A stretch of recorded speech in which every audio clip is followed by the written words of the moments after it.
حضرتك جدا جدا يعني انا سعيد وحشني. بالمداخله دي جدا. سرقت الاغنيه انا يا باشا. فيها حاجه حلوه. فيها 75 قرش كده بقى. لا دي فيها حاجه حلوه، دي زمان سرقت كلام الاهلي، الاغنيه بتاعت الاهلي يا حبيبي. انت سمعته ولا ايه؟ طبعا، وانا تفوت عليا الحاجات دي.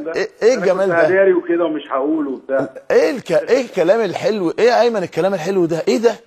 ايه الجمال ده؟ وحماقي عامل كده ليه؟ ايه الحلاوه اللي فيها حماقي دي؟ واللحن حلو قوي من عمرو قوي. انت عارف يا كابتن عشان احنا بنحب الاهلي ازاي، فانت عارف الموضوع ده من زمان عني وعن حماقي وعن المجموعه كلها، فاحنا لما بنكتب حاجه فعلا صادقه من قلبنا يعني الحمد لله ربنا بيكرمنا وبتطلع حاجه يا رب تبقى على مستوى الحدث ان شاء الله يعني. طب ممكن تقول لنا المطلع عشان الناس تسمعه معانا اول مره؟ انت بتحرجنا يا كابتن. لا، ما انا لازم احرجك، ده طبيعي ان احرجك يعني هي بتقول اجيال بتسلم بعض والكل في واحد، يعني ده الدخول ان احنا بنتكلم على ان الاجيال بتسلم بعض والكل بينصهر عشان الاهلي. نعم. مش عايز احرقها. طب معلش حته كمان. اجيال بتسلم بعض، تاريخ مكتوب والكل في واحد، ونتيجه ده ان النادي الاهلي المصري بقى رقم واحد. نعم. وورا بيقولوا كمل. العالم شاهد على امجاده وانه مشرف اسم بلاده بجهد ولاده واحد واحد. حلو قوي. وورا بقى بيقولوا ايه؟ اهلي طلع. عاملين جمله هتافيه، عمرو مصطفى عامل جمله جميله كلحن هتافيه مختلفه يعني.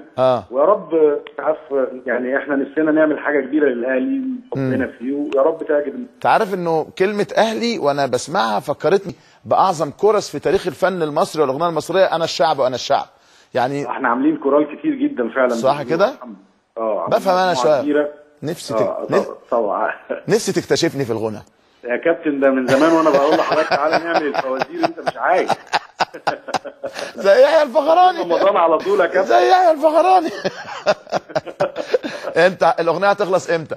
ان شاء الله بكره باذن الله تكون خلصانه ان شاء الله عشان تبقى جاهزه باذن الله يوم 16. انا عرفت انها شبه اهداء منكم للنادي الاهلي. بص والله يعني احنا يعني انا عايز اقول لك ان احنا حاولنا نعمل كده، بس طبعا يعني هم الناس برضو قال لك ده حقكم يعني، بس احنا يعني عاملين اللي نقدر عليه واكتر والله. لا والله حابين ان احنا نهديها. بس الناس عايز اقول لك قمه في الاحترام في الاداره، وقال لك كل الناس تاخد حقها ويعني بما يرضي الله. عايز اقول لك يعني الناس فعلا بيتعاملوا بشكل محترم ومتحضر. يا رب يا رب المجلس الاداري اللي جاي فعلا يبقى على نفس هذا المستوى، لان مجلس الاداره ده فعلا مش من فراغ يعني. صحيح. الحاجات اللي بتحصل عمرها ما هيبقى ناس ما بتشتغلش. انت عضو عامل في الاهلي؟ لا للاسف مش عضو اساسا والله يا كابتن. مش عضو في النادي. تبقى عضو.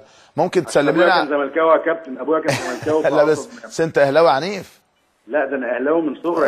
يعني اهلاوي عنيف يعني. سلم لي مره ضربني مره عشان قطعت هدومي في ماتش بتاع ماتش ابراهيم النادي يا كابتن، فاكر؟ منه الله ده يا عم، ربنا يسامحه ويسامحنا يعني ما شفتش حكم يا كابتن حسب بينالتي ورجع في كلامه. ربنا يسامح الجميع، ربنا يسامح الجميع يا رب ان شاء الله. سلم لنا على حماقي وخليه يرد على تليفوننا لو سمحت عشان عايزينه يبقى هو والده، بس احنا عايزين ندعي لوالده بالشفاء لان هو والده كان بيعمل قسطره لا ربنا معاه ان شاء الله. اشكرك يا ايمن يا رب. اشكرك شكرا جزيلا الصديق العزيز ايمن باجة قمر.